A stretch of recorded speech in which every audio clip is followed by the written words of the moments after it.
organization wheel of Hong Kong EUC riders. 今次我哋就成班一齊日頭去行華山，咁就為咗睇靚景啦，約個時間都諗住係去睇日落嘅，咁當然踩到上啦。以往呢，其實夜晚上就冇乜景睇嘅，咁就純粹即係挑戰輪嗰個上斜嗰個能力嘅。咁以前呢，講緊84V、100V 嘅時候呢，上華山都幾吃力嘅。咁講緊個主板又會過熱啦，上斜又未必夠力，咁又好驚壓平面啦。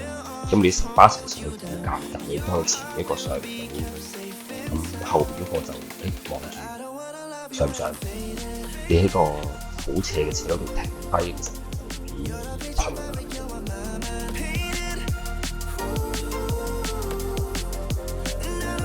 咁到依家134V 以上嘅輪，基本上都上斜冇乜難度。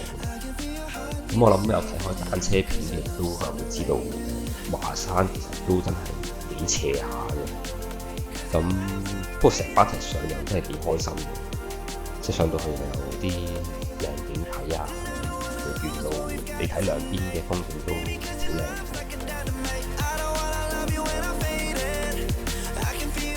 咁以前仲有車上到嘅時候呢，其實兩邊啲草咧就冇生到咁長嘅。咁一封咗兩邊嗰個出入口，即係動咗個柱陣喺度之後呢，啲車上唔到呢，咁就啲草就生到條路都搞到幾窄下嘅。咁如果之前夜晚上呢，仲都幾多蜘蛛網嘅，你想你撞開啲蜘蛛網咁樣先至過咁樣，都即係咁好啊！咁其實日頭行咧就真係好少嘅，咁沿路見到啲風景真係好正，兩邊見到即係山體嗰啲景啦，即係你唔需要行得好快啦，慢慢行其實都幾開心。咁上到去又玩咗好多陣，又有落睇，睇完日落就可以回程啦。成個 trip 其實都幾開心嘅，即係難得喺香港嗰啲靚嘅地方又玩咁樣。